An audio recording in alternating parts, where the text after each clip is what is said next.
Thank you very much, Julie McCormack, for allowing me to come into your first grade class and teach QR diagraphs to your students. Overall, how do you think I did? There were so many things that I loved. I thought your classroom management was really strong, your connection to the kids. First grade's a tough year. You're teaching them a lot, and you also have to make connections with them, and they also have to feel safe in order to learn. So I think that your calm demeanor and your patience with them put them at ease right away. Like, they're not going to learn anything if you're not calm, and they could feel from you. I could sense it, watching that they felt comfortable, and that's really important for them to learn. Engaging them with a poem right away, something that they're going to find fun, was really a great technique for them. Like anything to get them engaged early on in what you're doing, I think is really important. And I thought that they responded well to that. I think it's really hard with first graders in that age level to get them focused quickly.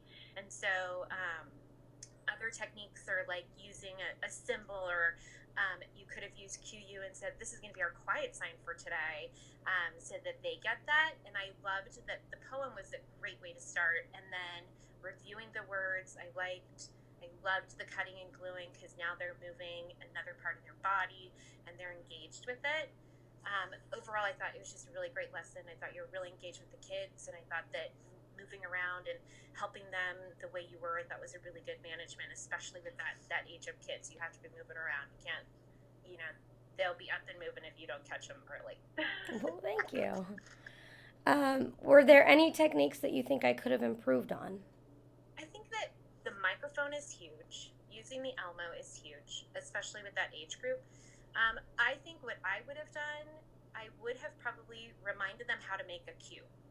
So handwriting is still something they're learning and perfecting, and a lot of them have trouble for some reason, not with the capital Q, forming the capital Q, but forming a lowercase q, and giving it a good separation between the Q and the U. So I think that would have been the only thing I would have changed, was making sure that when you trace the Q and the U, you use words that help them with handwriting. So oftentimes I call letters like magical C letters, and lowercase q is a magical C, so they have to make a C first, and then I would tell them they had to make a monkey tail for the Q, so that it had to go past the baseline. So you could have tied handwriting into that really easily. And that's probably what I would have done. But because I've taught first grade for a while, I know that Q, sometimes they make this like V at the end of their lowercase q, Mm-hmm. instead of a circle, instead like a fish hook almost. So I often just remind them of that, and that was the thing. I was like, oh, this was what I should have worked with them too. Um, and you could have gone back to the poem at the very end and repeated it with them again, just to get their buy-in at the end, I think. But other than that, I thought the lesson was really good. The kids were talking about it after, which means they were engaged and they learned something, which is really important. Wonderful. Thank you. Anything else you'd like to add to the video? No, I mean, I thought the kids were well behaved. The kids really liked your teaching style, which is so important. And I think that they respond well when people are patient. I wrote down, she's so patient with them, because that is a really hard thing in first grade, to be patient.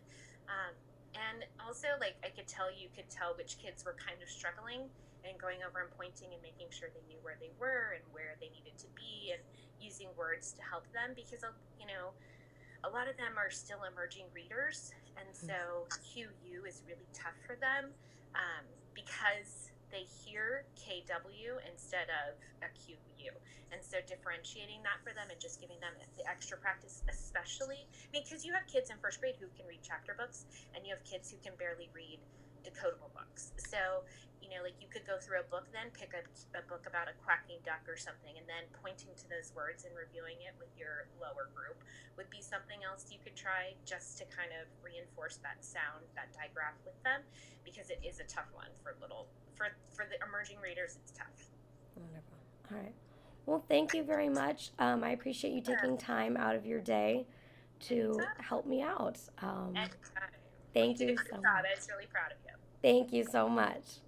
All right. All right. Bye.